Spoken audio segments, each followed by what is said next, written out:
সঁচা কথা আৰু আপুনি সেইটোৱে সুধিছে মানে BPFৰ এজন কৰ্মী হিচাপে বা লিডাৰ আছিল কিয় ইণ্ডিপেণ্ডেণ্ট কিনিব লগা হ'ল সেইটো কথাটো হ'ল মানে মই BPF হৈ BTCৰ দুবাৰ হৈছোঁ দুবাৰ তিনিবাৰত মই আৰু টিকেট বিচাৰিছিল 2015ত টিকেট নাই পোৱা কিবা কাৰণত দিয়া নাই মই নাজানো মোৰো ভুল হ'ব পাৰে বা কোনোবা কিবা মোৰ ওপৰত হিংসা থাকিব পাৰে সেই কিবা এটা আৰু কিবা কাৰণত নাই পোৱা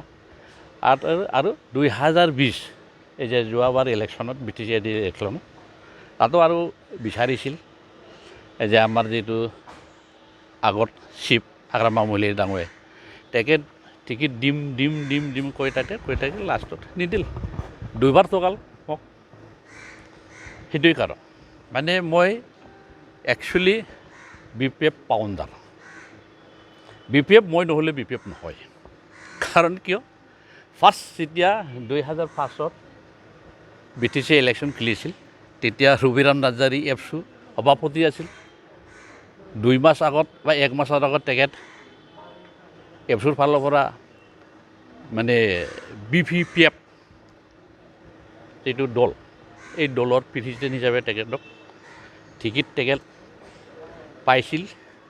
BPF দলৰ পৰা আৰু সেই BPPত তেখেত প্ৰেচিডেণ্ট আছিল তেখেতৰ লগত মই কণ্টেষ্ট কৰিছে নিৰ্দলীয় হিচাপে এই যে আমাৰ হাগ্ৰামা মহিলাই ডাঙৰীয়াই মোক ব্লেক টিকেট দিলে তাৰপিছত তেখেত মোৰ লগত হাৰিল BTCৰ চিফ হাগ্ৰামা মহিলাই ডাঙৰীয়াই হ'ল সেইটো এটা কাৰণ মই ইমান মানে সংগ্ৰাম কৰি BPFক একদমবাৰে সাৰা ভাৰতত এটা নাম BPF যে আহিছে এটা টাইমত মোৰ কাৰণে হৈছে এটা মানে মোৰ মনত এটা আক্ষেপ আছে ডিপ্ৰাইভ কৰিছে সেইটো কাৰণে যাৰ বাবে মই আজিৰ দিনত এই যে 2021 যিটো এছেম্বলি বিধানসভা ইলেকশ্যন তাতে মই নিৰ্দলীয় খেলিছে আজি নমিনেশ্যন দিছে আৰু সেইটো খেলি যাম মানে ময়ে দেখাম মোৰ লগৰ মই যিটো পাউণ্ডাৰ BPF মোৰ লগৰ যিটো কৰ্মী আছে মোৰ প্ৰডাক্ট যিটো BPFৰ কৰ্মী আছে এতিয়াও মোৰ লগত আছে আৰু যে UPPL নতুনকৈ যিটো UPPL দল যিটো কৰিছে BTR চুক্তি কৰাৰ পিছত আমি শুনিছোঁ লৰেন্স ইছলাৰী তেখেত এপছুৰ জেনেৰেল ছেক্ৰেটাৰী আছিল এই যে জানুৱাৰী মাহত কোন তাৰিখত বা আছিল তেখেত UPPL জইন কৰাৰ পিছত তেখেতে কি ক'ল মানে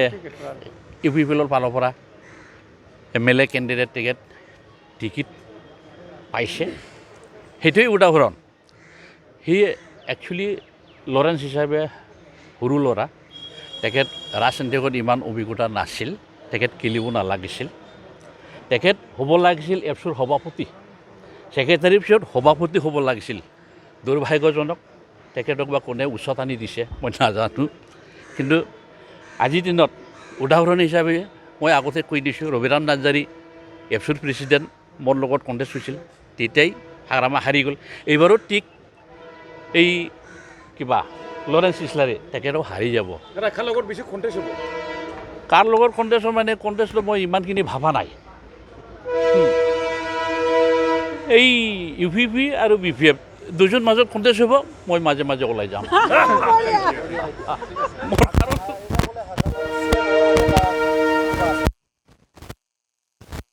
আসামত এইটো তেখেতৰ কথা আমি এইটো কিবা বিৱৰণ কৰিব নাযাওঁ ৰিজন মানে কি ৰিজন দিব লাগে BPFক কোনো ফৰ্মেলিটিছ নাই চিষ্টেম নাই কি ৰিজন দিবলগীয়া আছে চিষ্টেম নাই বুজিছে সেইটো এই 100 মানে BPF আৰু UPP মাজত তেখেতে একদম লাগি থাকিব মই মাজে একদম যাম মই চেম্পিয়ন হ'মেই গ'ল মলহে দিম মইহে দিম গ'ল সেইটো ভাবা নাই BJP মই আগত গৈছিলোঁ এটা নেশ্যনেল পাৰ্টি একচুৱেলি ক'ব গ'লে নেশ্যনেল পাৰ্টিত আমি যিটো আমাৰ যিটো মানুহ ইমান পাত্তা নাপায় আৰু ইউ পি পি এলৰ দল হিচাপে নতুন তেখেতৰ আদৰ্শ নীতি বা কি আছে মই নাজানো সেইটো কাৰণে মই কোনো দলৰ লগত নাই যোৱা মই ইণ্ডিপেণ্ডেণ্ট হিচাপে আমাৰ যিটো মোৰ ব্যক্তিগত যিটো কিবা কৰিবলগীয়া কাম এই কামবোৰ জিকি যোৱাৰ পিছত মই আমাৰ সমাজখনক সেৱা কৰিম বুজিছে তাৰমানে আমি কৰিবলগীয়া বহুত আছে কিন্তু পাৰ্টি হিচাপে কৰিবলগীয়া বহুত মানে আঁচনি লয় কিন্তু ছাকচেছ নহয় আমাৰ যিটো সাধাৰণ মানুহবিলাক আছে সাধাৰণ যিটো আমাৰ মানুহ আছে তেখেতে একদমবাৰে বঞ্চিত হৈ আছে যিটো পাব লাগে সেইটো নাই পোৱা যিটো পাই সি যোনেহে পাই থাকে সেইটো কাৰণে আমাৰ কোনো ঠিক ছিষ্টেমেটিক নাই হোৱা সেইটো কাৰণে মই মনত দুখ আছে BTC কোনে আনিছে হা আমাৰ মানুহবিলাকে কষ্ট কৰি আনিছে ৰাইজে কষ্ট কৰিছে সেইটো কাৰণে ৰাইজক আমি ঠিক ভালকৈ সেৱা কৰিব পৰা নাই কৰিব জানা নাই ঠিক আছে